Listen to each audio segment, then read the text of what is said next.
Hi, this is Wendy Prater at Magical Journeys Travel, proud sponsor of the Dis After Dark Podcast. How can you be prepared for your next Disney vacation? By booking with me. You don't want to be that guy that's stuck in the crowds, waiting in the 4-hour Pandora lines and being turned away at restaurants.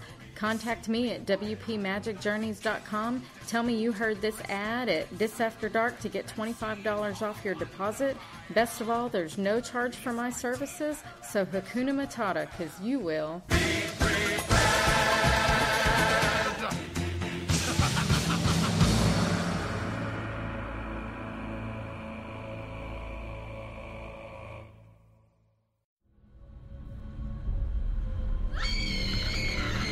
Dis After Dark Podcast is sponsored by Unofficial.com, the home of Halloween Horror Nights news and rumors all year round. Find us on the web at www.hhnunofficial.com. So stop the fog machines and clear the cobwebs. It's time for another episode of the podcast that's nearly the same as all the others. Warning, this show contains childish adult content and is intended for immature, mature audiences. Listener discretion is advised. The views spoken are ours and ours alone, not those of any other bugger. If you're easily offended, we strongly suggest finding another podcast. Everybody neat and pretty, then on with the show.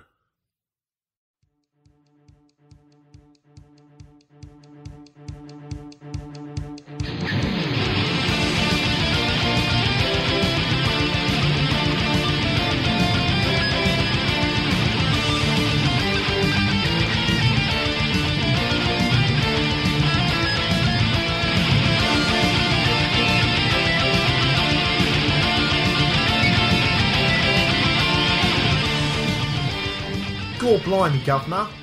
It's Nick here, and welcome to an episode of Dis After Dark. That is, of course, a tribute to my friend Lewis and his new podcast, the Dis Down Under. That's right. Who started off his podcast with the most Steve Irwin sounding impression of somebody I've ever heard. And having spoken to him, he doesn't sound like Steve Irwin normally. His wife also picked him up on that, so I did that as a tribute to you, Lewis, so I hope you appreciate that. I am joined, as usual, maybe, by Miss Boston White. Hi, I'm always here. Can't get rid of me. You're like Craig. We can't get rid of you. You're joined by Mr. Ripley. Good evening. Oh, a sinister Christopher Ripley there. Are you telling your deepest, darkest Transylvanian or something? My deepest, darkest Count Duckula. That's more Count Duckula. Where's Nanny when you need her? And speaking of Nanny, Mr. D. Hello. How you doing, Mr. Dolan? You alright? Yeah, I'm doing alright, thanks. Yeah. I don't know why I subjected you to being called Nanny, but never mind. Just a random drive-by insult. It's okay. Yeah. I'm Nanny state. Yes, why not? I look for it. There you go. That's not a bad Nanny impression, actually. I'm pretty sure actually Count Duckula was quite popular in America. Was it? Yeah, because I'm sure, I'm hoping someone will correct me later on, but I'm almost certain that Danger Mouse made it onto Nickelodeon in America in the 80s. And obviously Count Duckula was spun off from Danger Mouse. An episode of Danger Mouse, but send that out to the Twitterati, see what they say. Yeah, I'm sure, almost certain it was popular in the 80s. So actually I'm not entirely sure about Count Duckula, but I know Danger Mouse was shown over there, so that's my excuse and I'm going to stick to it.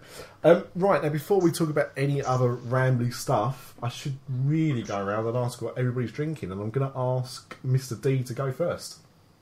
Okay, I'm still working through the box of cider, so I'm back on the Bulmers again tonight, and I'm having trouble getting it open.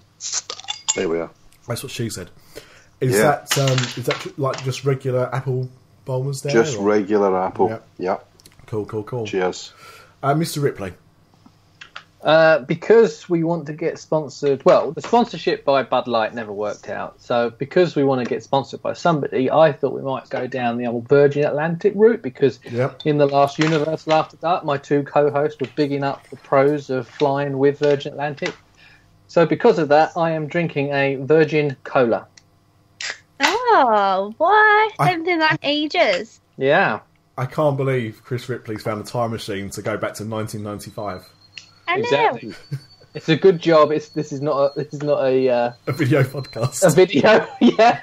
Well, but you know what? Saying that, there's some whistling somewhere. It's not like someone's got a kettle on.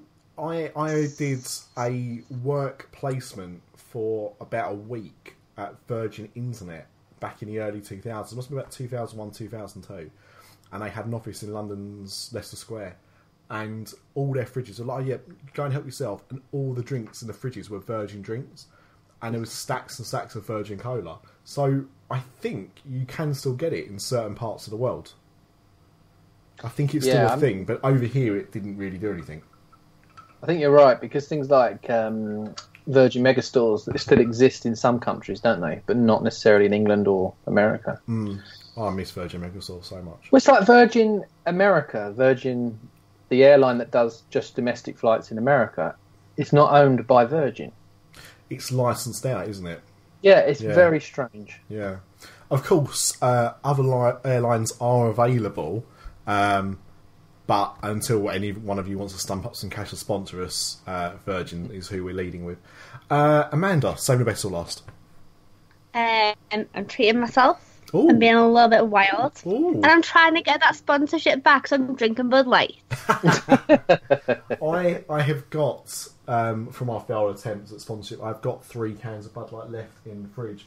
I'm drinking a glass of water. Well, actually, I'm not even drinking a glass of water. It's a tumbler with a straw of water. You know those like reusable cups. It looks like a Frappuccino cup from Starbucks, I suppose, but it's got like a straw that's kind of permanently attached to it. Well, not permanently. You can take it out, but with a bit of effort. I'm on a bit of a health drive at the moment. I've because I've got a holiday coming up. I'm not entirely sure where I'm going yet, but yeah, I know, and might be around September time. I don't understand. Wait, is it a surprise? So anyway, so because of that, I'm on a bit of a health kick. So I'm kind of watching my macros at the moment. That's a fun thing to do. And trying to lose some weight. What the hell is that? Macronutrients. I was just thinking, what are you even talking about, mate? Macronutrients. it's a new buzzword. It's a new buzz thing. We haven't got time to talk about that now. We've got far too much Disney content to talk about. Including, well, there's 2 main things we're going to address on this show. One is from a listener. More importantly, somebody on this particular show has got something. And just before we kick off with that, following last week's show, Mr. Ripley, where I let you jump aboard my soapbox, I had a quick look on the Disney Store website, and I found about 4 or 5 items from the Walt Disney Studios collection. And in the description, it says created exclusively for the Disney Store. So, hoping that is correct and not to get you on your soapbox again, but it could be just a bit of corporate synergy where they've created a new line of products referencing that, but it's not actually what you can buy. Some of it is definitely from that studio. Because I've got the card holder, which is like a mould of Mickey's hand. Right. And that was in there for sale. Ooh, it might be branded differently, but it was the same mould at least. Yeah, I mean, the thing is, when it says it's created for the Disney Store exclusively, then that's where it should be. If it's the exact same thing, then that's very, very naughty. So Disney Store, you're still not out of my bad books just yet. But Amanda, I'll let you tell your story. Okay, so I feel like I did mention this a few episodes back, but my plan for Disney this year, because you know what I'm like with my picky eating, And especially with Disney in the parks, I feel like I'm constantly sick of just having fries. And they don't even do all the plastic cheese everywhere anymore. I think they've just brought it back in Pecos Spills, maybe. So, but last year, they didn't even have plastic cheese anywhere. So I really struggled. So when I was making my plans for this year, I was like, you know what? I'm not even going to tie myself into restaurants that I know that I'm not going to enjoy. I'm just going to wing it. But the closer that I'm getting, the more I'm thinking to myself, this is a bad idea. And I'm just going to spend my entire day walking around in a circle like, what am I going to eat? I'll just eat a friggin' funnel cake. What, right, so just remind us roughly when you're going, not exact dates, obviously, don't want anyone to burgle your house. Well, try it. I've got a lot of dogs. That is very true, actually. Yeah. That's very true. I'm going at the end of September, and usually my plan of action is I eat a lot of fries and I carry. You can get little cups of cookies in the vending machines outside in Ticket and Transportation Centre. I fill my bag with them, so I eat cookies, chips, fries to our American listeners, and I save myself for Epcot Food and Wine Festival. But that makes me really cranky. So I would like to find places that I can have a nice meal that is not chips. That I don't mind booking it in advance. Like, I'll do it, but people need to bear in mind that it's about 50 days away, so nothing too popular. And also, one other thing to point out, just in case people may have not been aware about your dietary habits, you're not a fan of the meat. No, I don't eat meat, which makes it even harder to grab a quick bite to eat. So I've spent the last few days poring over menus. Like, I'm going to end up doing the exact same thing as I do every single year, and I don't want to do it. So I'm more than happy to travel outside of the parks and go to resorts to go for lunch and then come back to the park. I don't mind doing that. But I need some ideas. Well, the first thing I'm going to suggest, I don't know what brand of cookies they sell in the vending machine. I think it's Chips Ahoy, Chips Ahoy. Maybe. It's the something most. Like that. Well, the two brands I like. No, it isn't. It's Famous Amos. Oh, I have no idea. I was going to say the only two that I know about are Chips Ahoy and Pepperidge Farm,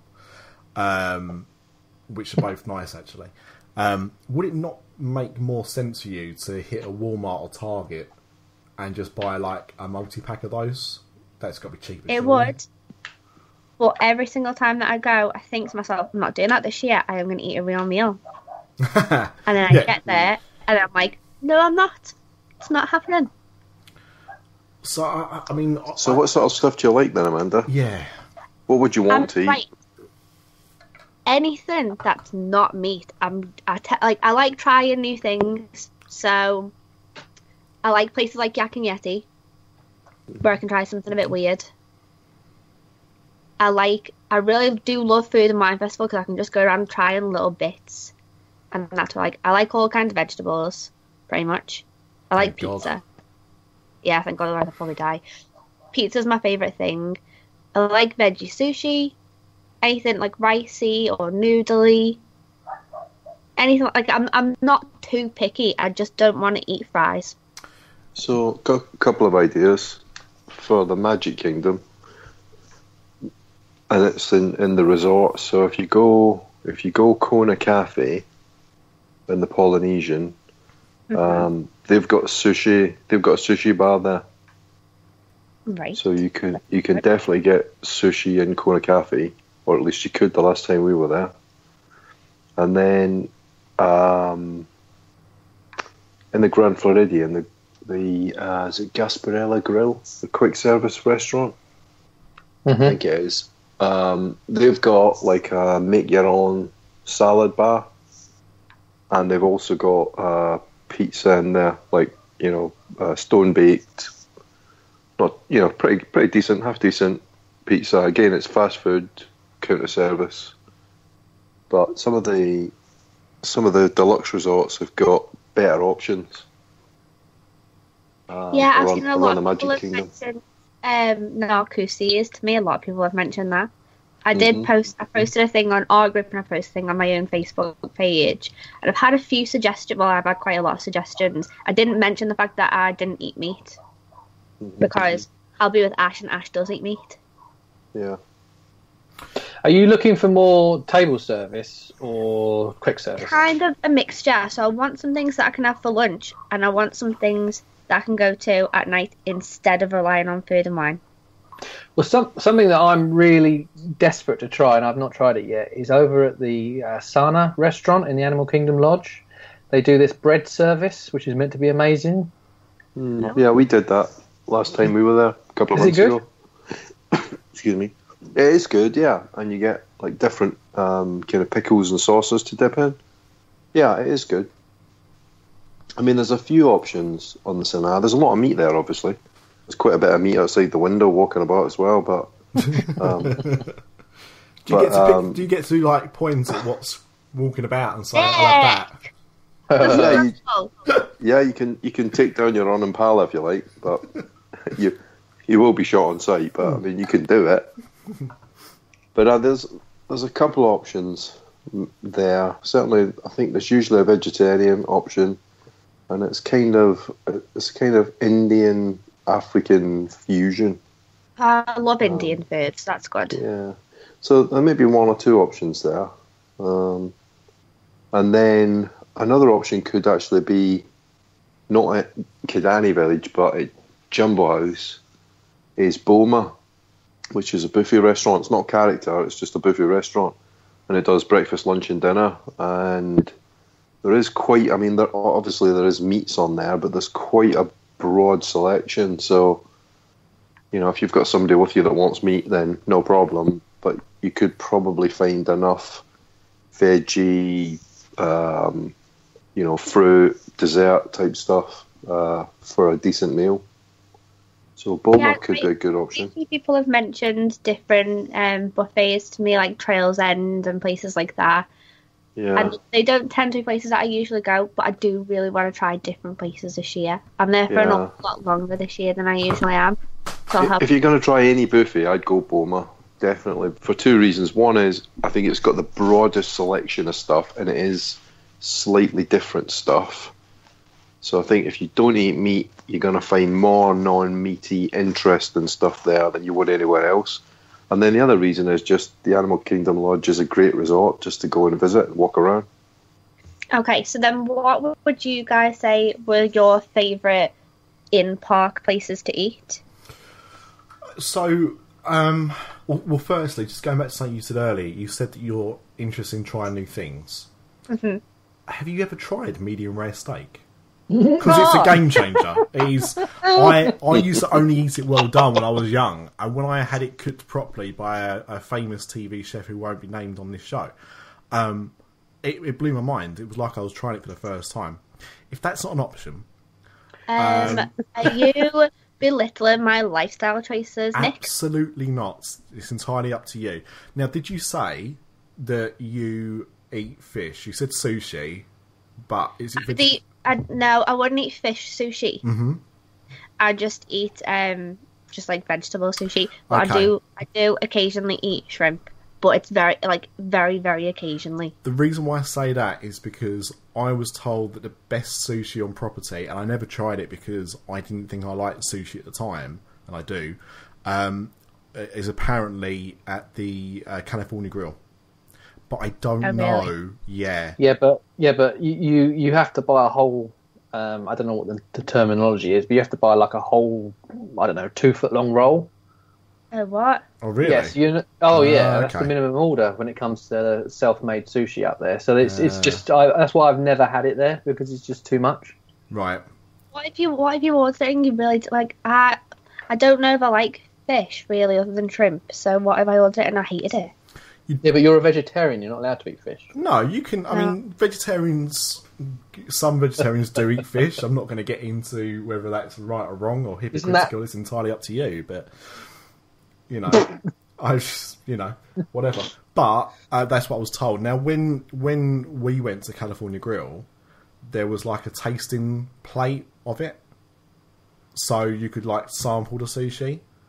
But you know, what Chris said might be more accurate nowadays, so I don't know. But it's just something you could possibly think about, and I don't think you have to eat in the restaurant to get that. I think you might be able to get that from the bar. I can't remember. We ate in there in a restaurant, so you know we could have almost anything. But I'm not sure about the bar. But it's just something to possibly think about. Now you said in-park eating, yeah, and you love pizza. Have you ever been to Via Napoli? I love it, and you know what I learned last year, right? They have a quick service window.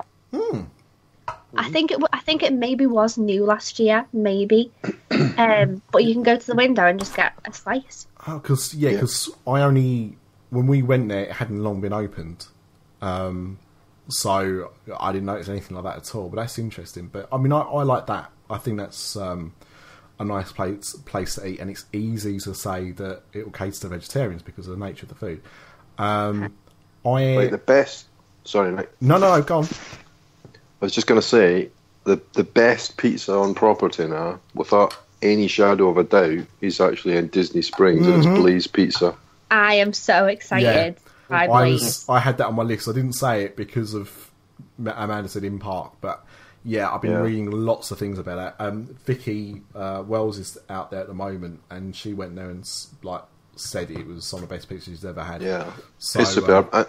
And they will make, you know, whatever you want. So they make it right in front of you. You just choose some of that, some of this.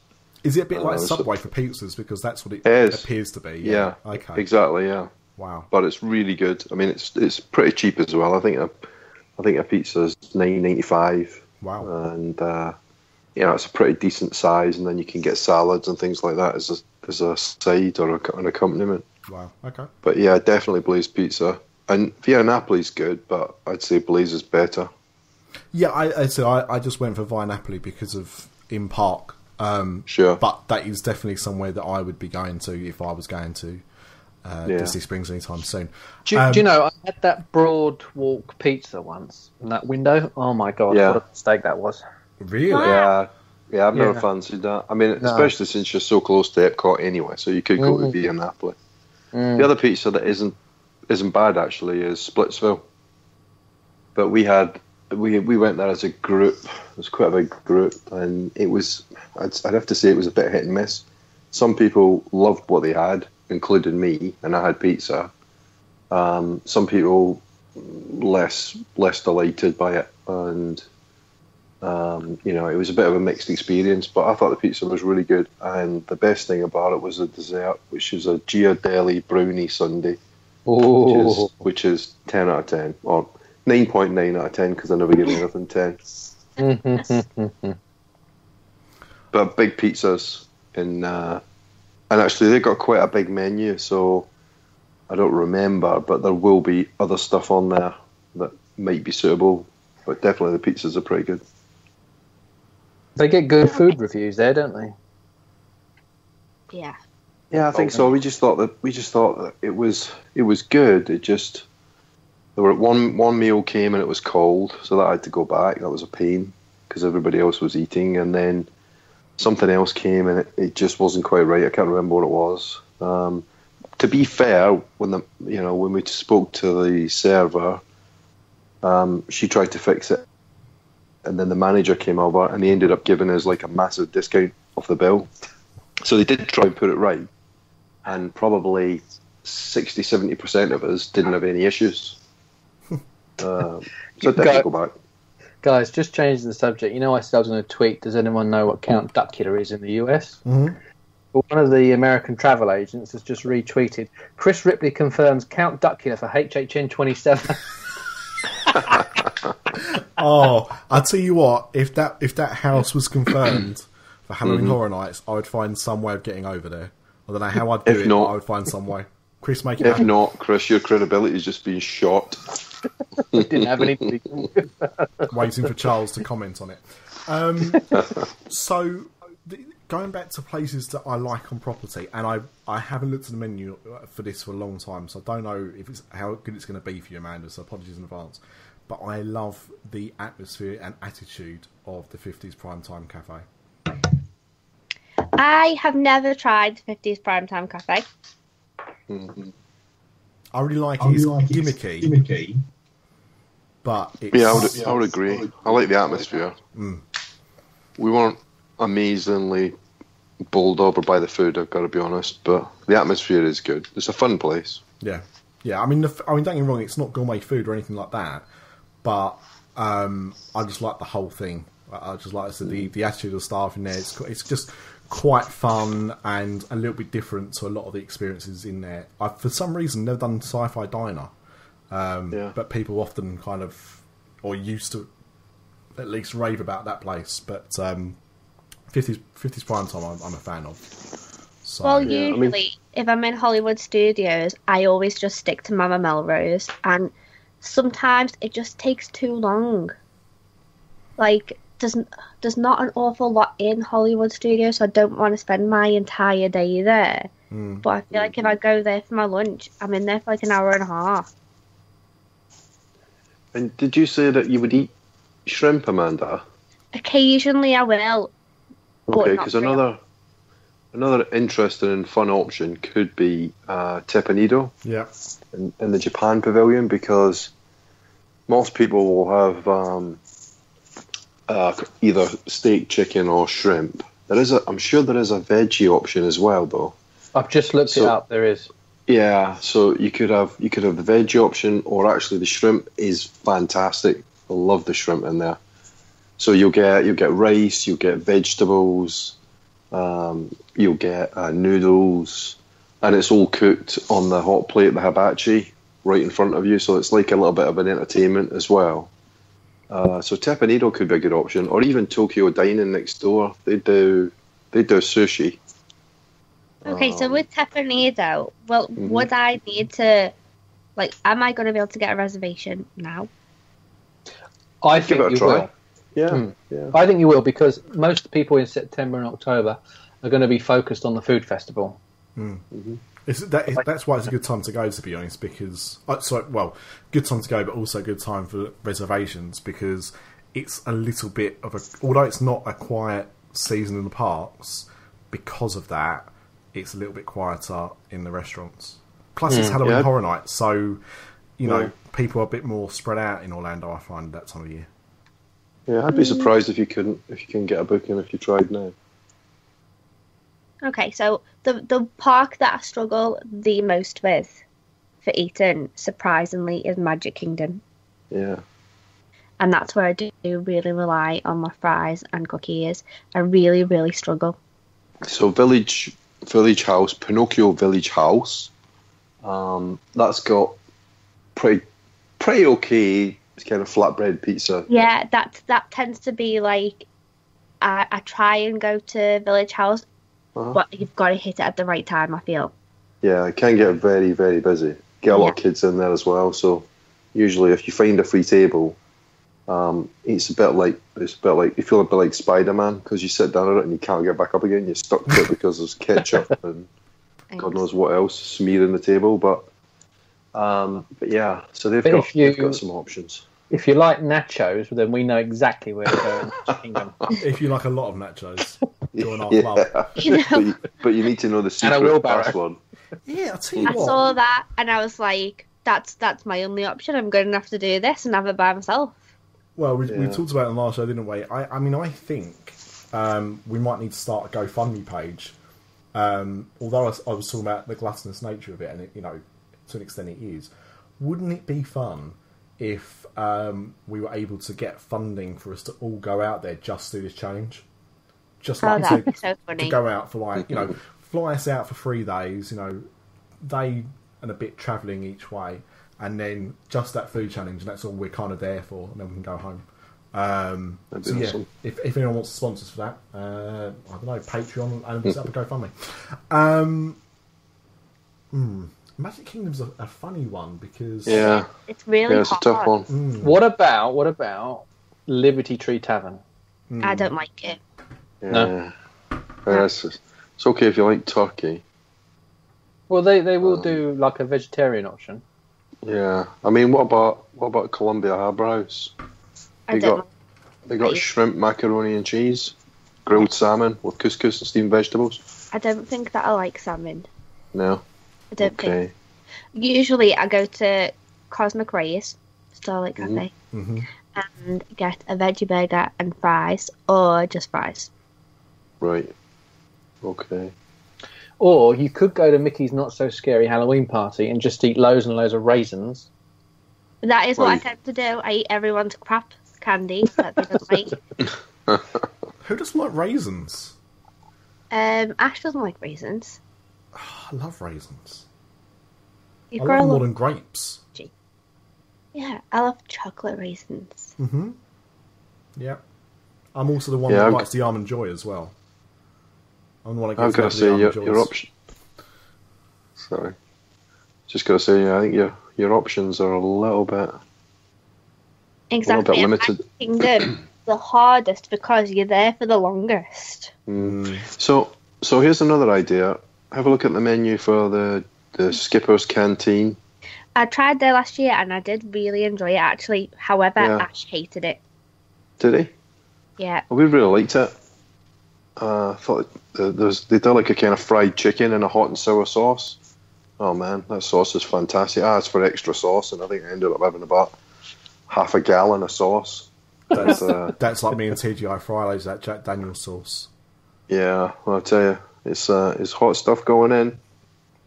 Toilet rolls in the fridge. But yeah, I did really enjoy Skipper Canteen. That's the kind of food that I do really enjoy. Like, I love Yak and Yeti. So Animal Kingdom I'm fine with because I know that I can rely on Yak and Yeti every single time. They got a few noodle bowls and things like that, haven't they? Exactly. Yeah. So again, don't forget what I said about Kona Cafe though, because there are some options there, and I don't know if it's still there since the refurb, but they had a separate sushi counter at the front of the restaurant, so you didn't have to go in and sit down. But I'm not sure if that's still there now. Really don't know. It was the last time I was there, it was there. Was it? Yeah. Okay, so other than Blaze Pizza then, what does everyone recommend at Disney Springs? I've heard a lot about Homecoming. Good fried chicken if you like fried chicken. Yeah. Massive cake. Okay, I'm down with cake. Yeah, cake's good. What about the Boathouse? I always hear good things about the Boathouse. No, we didn't eat there. We did have a reservation, but we ditched it for some reason. Yeah, I've been there. It was really good. The Boathouse. It's a bit top end expensive, but it was a good meal. But it is heavily meat and fish, from what I remember. Oh no. What? Well, I mean, I know it's not strictly food, but to me, I have to go to Ghirardelli and have one of their amazing sundaes. Oh no, we're talking ice cream, yeah. Ghirardelli's is good, but go to the Boardwalk. Go to the Ample Hills Creamery. Yeah. I think that's the best ice cream place on property now. And they do real good milkshakes too. I love the milkshakes in there. Yep. I've heard it brings all the boys to the yard there. It does. It does. I can vouch for that. So I think I've got quite a few options now. I just need to try and figure out slotting them all in so I can try them. Universal I'm good with because I know where I'm at with that. I tell you what, I know you probably asked for Universal. You've not been to Toothsome yet, have you? I have been to Toothsome. Not for... I didn't eat anything when we went there for the ScareZone meetup. We just got drunk. Yeah, I just got drunk. You get drunk quicker if you don't have anything to eat. Do you know that? But I have tried a couple of different milkshakes now, so I'm good with the milkshakes. Because with that, someone recommended to me there's a salted caramel chocolate bread as a starter, and apparently it's quite cheap. It's about $2.70 or something. One of the cheaper things you can buy, but apparently like really, really good, and probably the best value menu item in City Walk. Oh, that sounds good. I'll have to try that. Yeah, it makes me jealous actually. I'd love to try that myself one year, maybe. Okay. Oh wait, I've got one more that I want to ask you if you have tried. loads of people messaged me to tell me to try Hoop-de-Doo review. Yes, I've done it. Any of you guys done it? I think Mr. D's done it as well, haven't you? No, my daughter just did it a couple of weeks ago, though. Oh, okay. She had a good time. So what about you, Chris? Yeah, I've done it. It's a bit of a pain in the ass to get to and to leave afterwards. Yeah, because you've got to get to it and then you've got to walk to it, which is not a big problem. But then afterwards, you've got, I don't know, a few hundred people come out, and then you've all got this tiny little boat going to the Magic Kingdom, which is pretty much where everyone's parked. So then there's always like a massive queue to get back to like the mainland. But no, it was all right, and I know they do a vegetarian menu there. The entertainment's pretty good. It's a bit corny, but you know it rattles on pretty quick. It's not like a long, drawn out thing. Sounds like this podcast. Well, exactly. It's got these wind bags that are just wailing away. Sounds like this podcast. I was going to say this is perfect. But no, yeah, I mean it's all right. I mean it's a bit top end price wise, and it's not cheap, but I think if you sit up in the balcony, which is not a bad place to see it, I think it's a bit cheaper. So, as shows go on site, I think that's probably one of the better ones. Okay. I'm going to try this one. Well, I think what you need to do now is just, any of those options that's piqued your interest is just try and book them. Go for those ones as a priority, and then maybe some of the ones you weren't entirely sold on from us tonight or other people have suggested, have those as your backups and see. I mean, I think if there's places you definitely want to go to, you need to kind of get reservations. But I personally don't like everything to be regimented. I like to have some freedom. I felt. Yeah, I felt like last year and the year before that, I was kind of like, I'm tied now to these times, and even though I don't particularly feel hungry, I have to go to this restaurant because I booked it 180 days ago. Yeah. We did that with the Cilier. That's why I didn't go to the Cilier. We had a booking for it, and it was getting nearer and nearer to it, at the time we was having to go to a reservation, and we were just like, you know what, we're not particularly hungry, and I think we'd eaten either the day before or a couple of days before we'd been to California Grill, and in such a good meal that, Le Cilier is supposed to be even better than that, and we were worried it might tarnish the memories of California Grill if it was better, or if it wasn't quite as good, we'll feel disappointed because we're paying an awful lot of money again for food. So we just chickened out a bit. We just phoned up and cancelled the reservation. Someone else could have it. Do you remember when that was like the ADR to get hold of for the Cellier? Yeah. Oh, yeah, but that was wasn't it? Yeah. That was when it was only one table service credit. But it's not like mind blowing, is it? No, it was great because it was a one table service credit. That was the thing. It was fantastic value for that. But it got so popular, people realised that it got so popular, and I think that now that it's a 2 table service credit, or it's 2 table services in the evening, it's a signature in the evening, I think it's still 1 for lunch. So lunch could be a good option if you want to go there. But it's good steaks, good food. But yeah, I wouldn't be paying signature prices for it. I think that's better for that sort of money. I tell you one that's really underreported and really always empty is that newish restaurant in the Morocco Pavilion called Spice Road Table. Mm-hmm. Yeah.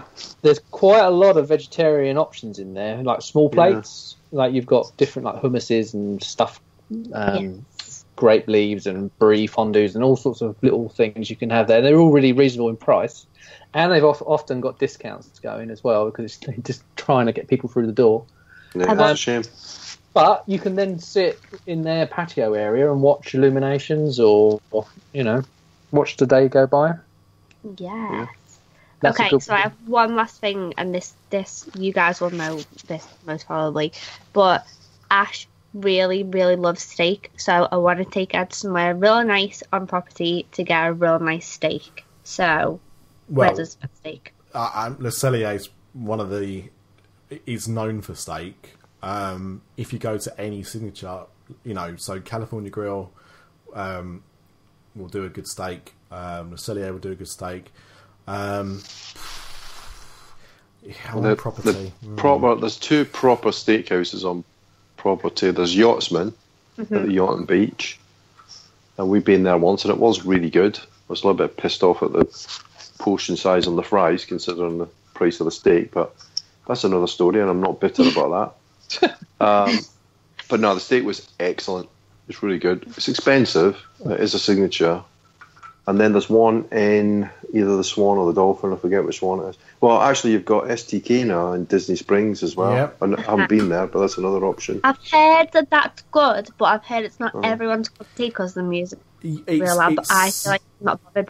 Yeah, it's got. I mean, I've not been to that one because there's one in London now as well, and there's one in Vegas. There's a few around the world, and it's got a bit of a nightclub vibe. Mm-hmm. So. You know, to me, it's a little bit like shopping in Hollister or Abercrombie & Fitch. I'm too old to shop there now, but I'm not too old to wear their clothes, so I just buy their stuff online. I wouldn't recommend ordering S.T.R.I.K.E online. No. Personally. No. But yeah, I think, you know, if that doesn't, the sound of that doesn't put you off, then they do some really nice steak. But yeah, I suppose it just depends where you want to travel. The best. Yeah, look at. Sorry, Chris. I was going to say the best place to get a steak is the best restaurant on property, and that is Gico, hands down. Because they use all kinds of different spices and herbs, and the chefs there are absolutely. The menu is mind blowing. It is, honest to God, the best restaurant on property, and the steak there is phenomenal. See, I like my steak plain. Like, well, you can have it plain, but yeah, I just mean like if it's especially because steak, as you mentioned, can be so expensive. If it's that good a quality bit of steak, the only seasoning it needs is a bit of salt and maybe a pinch of pepper. That's it. But yeah, I mean, I've been to people to very expensive steak places and they've ordered like peppercorn sauce to pour all over it. So what do I know? The thing is, you can go there. And it's also got a really good vegetarian menu. I mean, they've got a proper flatbread oven there, so they do all sorts of different, vegetarian-based flatbreads there. So you could probably kill two birds with one stone at that place. Yeah, I think you need to, when doing this, so that there are a few good options you can go for steak and get a really good steak, but it's also what's there for you. Because as much as you'd want to do that, would you want to do that at the expense of you sitting there eating a bowl of chips? No. Do you know what I mean? Like, that to me is not enjoyment. I wouldn't be enjoying myself if my partner that I was going with wasn't able to eat a proper meal. I'm paying like $30 for a portion of chips, because if you was to go to the Yachtsman, that's literally what would happen. But if you went to, say, like the Flying Fish, she could have a nice steak, and then you could have, some other concoction that they got there. Yeah. Yeah. That is true. That sounds like a winner. Yeah. Yeah. But if you've got any other suggestions, Amanda's still booking, so yes. Put it on the Facebook page, or if you're friends with Amanda, do it on her page, either or. I don't think she'll be too sorry with that one. Are you annual pass holder? At Disney? Yeah. No. No. Because they're doing 30% off in a lot of these restaurants, aren't they, in September? So I know how frequently you go back to Florida. It might be worth it. I think if I would have gone to Disney in May, I would have got an annual pass. It would have made sense. But I was looking at the price of it, and I was like, I can probably only fit in one Disney day in May, so I don't think it's going to be all that worth it. Well, I mean, ticket prices and Disney is quite a hot topic, as we know, which leads us nicely into the second thing we wanted to talk about on this week's episode. Can anybody name a podcast where the segues are as smooth as that? Nope. I don't think anyone is as smooth as me on a segue, except of course Mr. Ripley, the person that created the segue. Yes, who we talk about quite often. He literally went over the cliff on it. That's right. So we did get, and we very rarely get, but we always appreciate it when we get a listener to the show contact us with a question. One, because it's nice that you want to reach out. Secondly, you give us content, so that's great. But Amber contacted us a few months ago and she's planning a trip over to London at the end of the year, or towards the end of the year, where she's going to be staying in London, and she's going to be going over to Disneyland Paris. And so I wanted some advice. And I think we're going to actually try and see if we can do a kind of meet-up or something when she's over. Probably your Tiki... Is it Tiki Sam's? What's the place? Trader Sam's. Yeah, no, what's the bar in London? Trader Vic's? Oh, Trader Vic's, sorry. Yeah, Is that the one in London? Yeah. Yeah, so maybe something like that there. Anyway, that's not what she talked about. She wanted to ask our advice on this, and I know not everybody is as well versed in Disneyland Paris, but we all have bits of knowledge, so let's see what we can do here. So the question she had was about tickets. There's a sale on at the moment, but the sale is only really, I think, good throughout September. So at the moment, ticket prices are $150 for 2 people. So she first of all asked if she should buy them now, or wait to see in like October, November time, see if they go on offer again, like they are at the moment. And she also said, will they go up? Now, I've never experienced them going up. I mean, yeah, of course, ticket prices do go up, but what I mean is that they normally announce them quite a bit in advance. So I think you're probably all right not to. But the other question, because they're going on a Tuesday, not that the day makes so much difference, but it's a day. So they were looking at getting a 1-day 2-park pass. So the ticket option you can get for Disneyland Paris is you can get a 1-park pass or a 2-park pass. The difference between Disneyland Paris and, say, Disney World is that you can literally walk from Disneyland to the studios. It's about a 5-minute walk, if that. It's no distance at all. So when you look at Disney World, you would often think about how long it might take you to get to different parks, because I think it can take up to, I'd say, half an hour to get from one park to another, if not longer, wouldn't it? Yeah, I think depending on how long you have to wait for buses and stuff like that. So there's that to consider as well. But she's kind of there for just a day, and so I don't really know what to suggest, because whilst there's good things in the studios that you won't get at the other parks, there's not much. And I think if you're going for 1 day, it doesn't leave you much time, does it? So if this was your first time and possibly last time going to Disneyland Paris, and you was just going for the day, would you go and buy a 2-park ticket, or would you just go into Disneyland itself? 2-park. Yeah. You go 2-park, yeah? Yeah. Yeah. Okay. Yeah, and I try and choose. I do a bit of research and choose the rides and attractions that I really wanted to see in each park, and I try and hit those. So make sure I got the one. So don't do the whole of one park and then move to the next, because you're right, Nick. That might be a challenge from a timing point of view.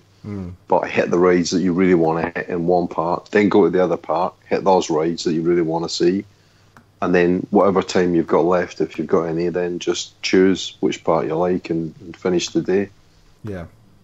But I think if you don't do that and it is your one and only opportunity, you might regret it for the cost of the extra park included on the ticket.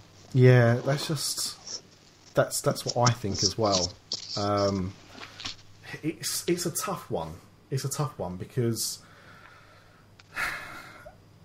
yeah, I think actually planning might be a better way of doing it. I think that might be a smart way of doing it, because if you know there's like 4 rides that you want to go and see in the studios, then you could probably hit those. The only thing you'd probably struggle with is going to something like Crush's Coaster, because there's no fast pass for that. it's always busy, and that could take up a good portion of your you know. I mean, that is a ride you'd want to hit first thing as well. Yeah. And it depends on when you're getting there. I can't remember if she said she was staying, or when she was actually getting there. She was getting there the night before. Let's see, actually. Well, usual strategy is, you know, get there for park opening, no matter what. It's always going to be a good idea, especially if you've only got one day. And researching the opening hours as well, because if the two parks open at different times, you could potentially, I'm assuming the Disneyland park would be open first. I think if they did have different times. I think they do. Well, I think they do open at the same time because right. I think they both open at 10. There's extra magic hours in Disneyland Park, which looks like it's been reduced to just 1 hour. It was 8 till 10, but now it looks like it might be 9 till 10. But there's no extra magic hours in the studios normally. No. So, that's something. I'm just having a quick look at this calendar now for tickets, and it looks like for 1 day ticket, it's looking about, for 2 parts, £144. So it's about the equivalent to that in dollars, and that's direct from Disneyland Paris. Those prices are very, very unlikely to go up, but you may find if you book your ticket through somewhere like Attraction Tickets Direct or Super Breaks or something like that you might be able to get a discount. I'll just keep your eyes peeled, but they're definitely not going to cost you any more than that. And I would buy them in advance. They're normally a bit cheaper than getting them on the actual day. They're normally a bit cheaper. So if you know what day you're definitely going, then I would do. But I think that's good advice, actually, is to look at what you actually want to do, what attractions you really want to hit, and then plan accordingly. Because you might look at studios and go, actually, I'm not that convinced. Yeah. But so I mean, on that note, and you've been to Disneyland Paris, haven't you, Paul? Yeah, both of us are. I've been there. So, what would you say are probably things you'd want to hit because of them being either different or unique? Yeah, well, I mean, you mentioned Crush's Coaster, so in the studio, so definitely a good one. You mentioned Ratatouille as well. Ratatouille, which is obviously coming to Epcot, but not yet. So if you want to if you want to make your friends jealous and have some bragging rights, you got that one. But I mean, a lot of the other things like Tower of Terror, it's not as good as Tower of Terror in Florida. But if you want to say you've done it, then great. Yeah, I mean, I don't know if she's actually gone on the. She's been to Anaheim, but the Tower of Terror was the same in both parks. They're both different to the Disney World version. Now, obviously, Anaheim's Guardians of the Galaxy, but the Paris one is still the traditional Tower of Terror, but it's different to Disney World's version. So you may want to experience that. You've got the backstage tour or backlot tour that's still there. Oh, I miss our backlot tour. Yeah, I mean, again, it's different to the Hollywood Studios version of the backlot tour. There's one scene that's the same, one scene that's different. It's a different tour. Yeah. It's all right, and to be honest, it's normally down more often than it's open nowadays. So don't even go in it for that. Toy Story Land is different to what they're opening up in Disney World. So you've got what about is Cinemagique gone? Cinemagique has gone. That has closed. That's a pity. Very that was good. So. I loved that. Rock and Roller Coaster is different. Not as good, but different. I still like it. It's more of the idea behind it is more of a backstage tour than than the. I mean, I get the idea of the the Disney World version, but I don't think it's that well executed, if I'm honest. Like, for it to be travelling around highways and stuff like that at supersonic speed, you kind of just get a couple of neon signs. It's a bit... But I think that... We just really like the pre-show. We just like... as a family, we just constantly quote the pre-show to each other. That is slightly longer in the Hollywood version. You've got a little Cars attraction, which is actually a lot more fun than it looks. It's a bit like a spinning cup type thing, but it's actually more fun than it looks. So that's recommended. There's Mickey and the Magician, which is a stage show, which my family love that, and that's unique to Disneyland Paris. So that's something else there. Stitch Live's quite good. It's a bit like Turtle Talk with Crush, similar type of technology, but it's a different attraction. Disney Playhouse Disney Live is good if you've got little kids. I wouldn't recommend that for adults at all. And you've got Armageddon, the stunt show Spectacular. I think that's what it's called. The Effects Spectacular, which is the Armageddon equivalent to Twister, I suppose. It's not really worth much time spent on that. I think it's going next year as well. Disneyland Paris, Disneyland Park itself. What have we got there? We've got Hyperspace Mountain now, and Space Mountain. Pirates is really good. Better than Florida. Yes, Pirates is. I'm not going on to California one, but it's far superior to the Disney World version. Space Mountain is the only Space Mountain that's got inversions and goes upside down, because the other ones don't, and it's just been done to Hyperspace Mountain, so it's definitely worth a go on. Star Tours 2, as I believe, is exactly the same. I've not been on it since the upgrade.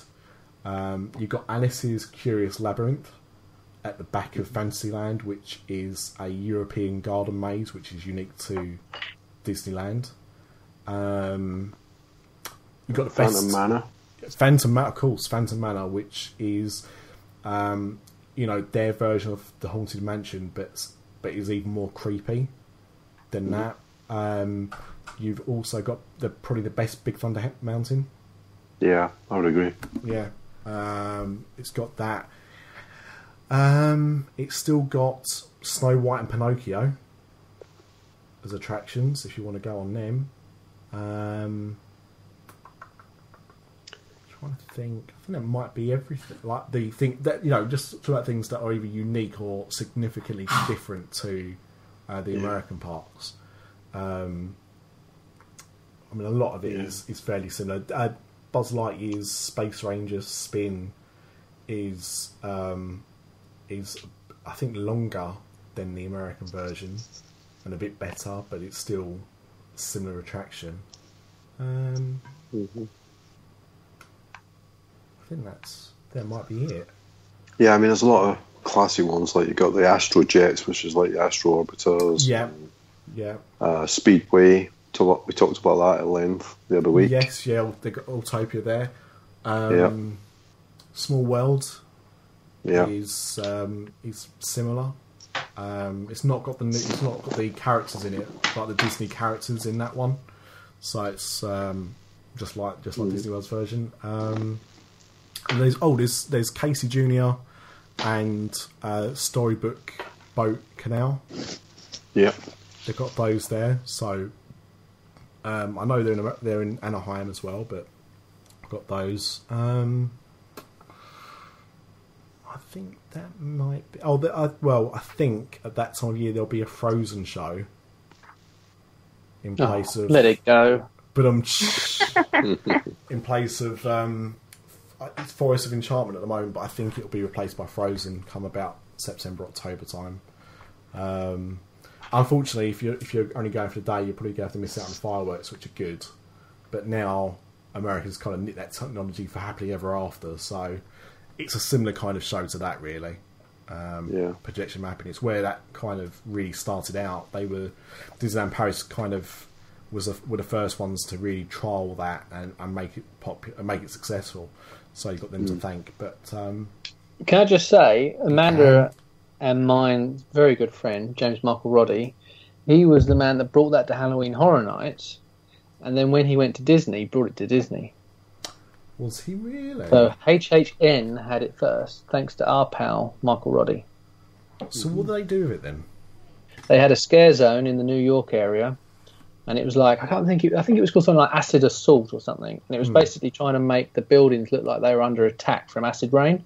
Wow. So all of the buildings in New York had the projection of their own selves projected onto them, and then slowly over the hour they would sort of like crumble as they're being hit by the acid rain, and then eventually they would like completely collapse. Wow. It was a real cool effect. Yeah, they've reused it, Real I think. cool. Yeah, I thought when I went to Halloween Horror Nights, my one and only time last year, I thought they had something like that. Quite near where the Jimmy Fallon show is now. That's it. It's been recycled a few times, I think. Right, yeah. The only thing I would say is, if your time is limited, I mean, I don't know what time the parks will close at that time of the year, but they tend to close quite early. Yeah, so, they do, yeah.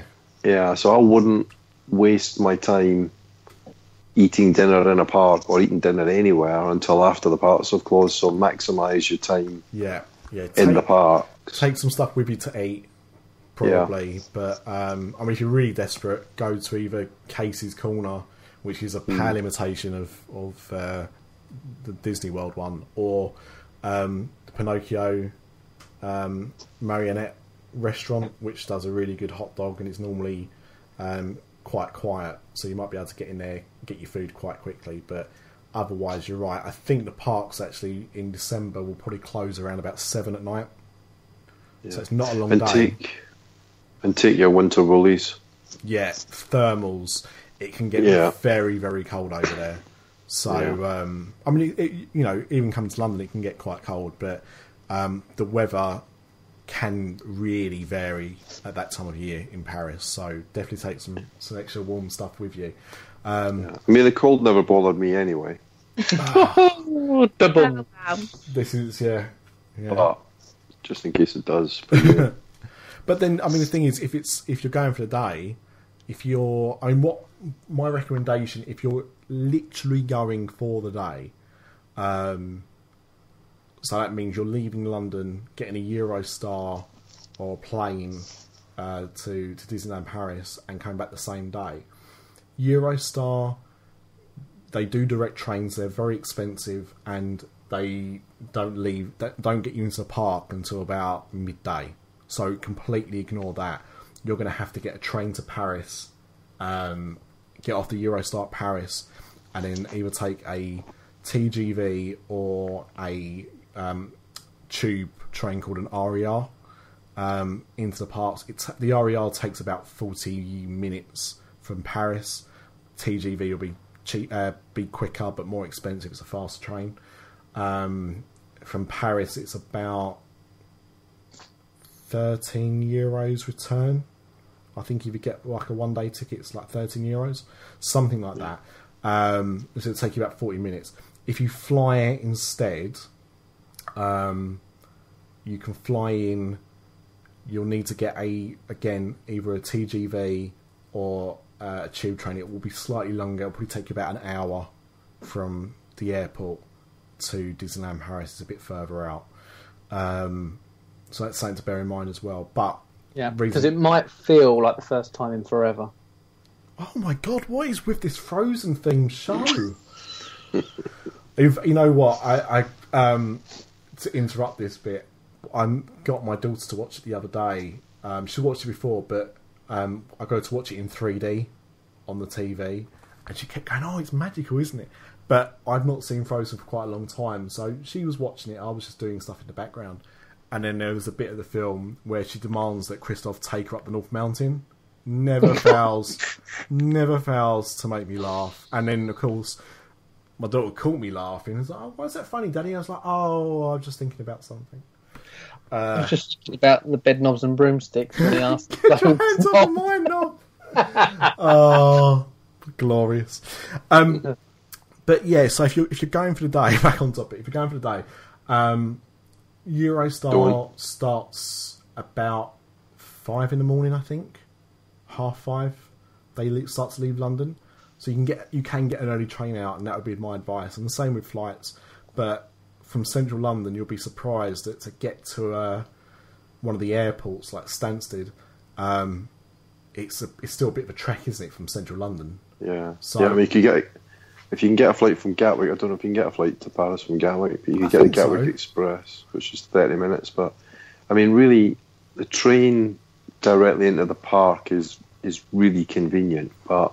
It's too late, but if you can go the night before, so you're there, you might... I mean, I don't know what your schedule's like, but if you can do that, that's definitely what I would do. You know, that's not a bad shout, and to be honest, here's a tip, because I almost did this earlier this year. You can stay very nearby in Val d'Europe, which is the little town that Disney built. So it's not like Celebration, but it's that kind of inspiration, I suppose. And it's 2 minutes on the tube to Disneyland Paris. Like that's Disneyland Paris is the last stop on the tube train, and that's the stop before. And you can stay in the Ibis Hotel there, and if you book early enough, you can get it for about €35, €40. So I'm with Paul. If you can do it, I would try and go the night before, stay cheap overnight, and then you can hit the park at opening. I think that maximises your time. Otherwise, it's you getting a train first thing in the morning, and then it just sounds like a very busy day. Otherwise, yeah, it does. But you know, if the parks do, so they normally close about 7 o'clock. So there's every chance that you could do that and get a Eurostar out of Paris about 9 o'clock back into London, and you'd be able to see the fireworks as well. So those kind of things to consider. But yeah, so I hope that answers your question. You've got a few months before your trip anyway, so if there's anything else you want to ask us, please do. And if you think that we've talked nonsense, not you particularly, Anne, but I mean listeners, and think that we've missed something out or there's a better way of doing it, then feel free to contact us and we'll let her know. I've got a question. Go for it. Do you want to build a snowman? How did I walk into that? How did I walk into that? Something. Love is an open door. It's quite hard on a podcast because some people keep finishing off my sandwiches. Although to be fair, that is something that I've been saying. I don't even know why. I don't even know where I learned that from, but I've been using that for quite a long time in my life. I don't know where that reference first came from. It was before Frozen. I did it, and Frozen copied me. Yeah, that's the headline. That's your story. Get the Daily Mail to do that. Well, actually, I nicked it off my friend, and that was about 2002, so I don't know where he got it from. Anyone know the origins of that, please let us know. Chris, before we wrap up, have we had any news on Danger Mouse Watch or Count Duckula Watch? Well, I put it out on Twitter, and we've had lots and lots of people confirm that, yes, they did have Count Duckula in America. Ah, there you go. So it wasn't such a weird notion after all. Unfortunately, we've got more people now retweeting the fact that Count Duckula has been confirmed for HHN27. So we've definitely... here first. Yeah. ScareZone and House is the icon. Scoop from Chris Ripley. Yeah. Hashtag Universal's third gate is Game of Thrones. I think before we start any more scandalous rumours, we should probably end the show this week. But thank you for listening. Hopefully, following on from my comments on the last Universal After Dark, said to me by my wife, hopefully you've heard less of me this week and more of everyone else, because apparently I talk too much. So fingers crossed that's come across. If you want me to talk less, please let me know. If you want me to piss off, please let me know. I probably won't, but it's always nice to know when I'm hated. Yes, thank you for listening. Thank you, Amanda. Thank you, Paul. And thank you, Mr. Ripley, for joining me on this podcast. Listen to Dis Down Under. I've now got to check to see if I've been saying that right. In fact, I don't know why I'm plugging it so much, because it's really hard to get hold of. It's not in the UK store, so I had to... It took me a while to actually find it, but I'm really enjoying Lewis's work there. Yeah, Dis Down Under. Not affiliated with us, just think it was a good listen. So give those guys a go. And we will see you next week on another Dis After Dark. Bye. Adios. Bye-bye. I wonder if that shuffling was actually leading to like a big dramatic finale from you, but no, just... It is. Oh, what is the big finale? Castle Dracula, home for many centuries to a dreadful dynasty of vicious vampire ducks, the Counts of Dracula. Legend has it that these foul beings can be destroyed by a stroke through the heart or exposure to sunlight. This does not suffice, however, for they may be brought back to life by means of a secret rite that can be performed once a century when the moon is in the 8th house of Aquarium. Blood. Are you getting? The latest reincarnation did not run according to plan. In the heart of Transylvania, in the vampire hall of fame, yeah, there's not a vampire Zania. Dracula. He won't fight, he's the man, cause he's a bad, yeah, and things never run. If you're looking for some fun, and now it's kind of fun, the wild one they call Dracula. Hey, Count Dracula. And he's a vegetarian. I know, I was going to say, like, I was thinking about it, thinking it must be a man's favourite cartoon duck. Yep. How did that not catch on? What, vegetarianism? I think it's caught on a little bit, actually. There's a few more of them now than there used to be. Or Count Dracula, because that also caught on a little bit, but probably not to the heights of vegetarianism. So. No, moving on. Right, well, I think that's a perfect way to end. So, see you next week. Bye. Ta-da. See ya. I'll end it! Thank you for listening to this show. If you would like to support us and the other After Dark Podcast Network shows, please visit our Patreon page at www.patreon.com/DisAfterDark. That's patreon.com/DisAfterDark. As well as supporting the show, there are other goodies available, including badges and soon t-shirts available as a thank you for your support.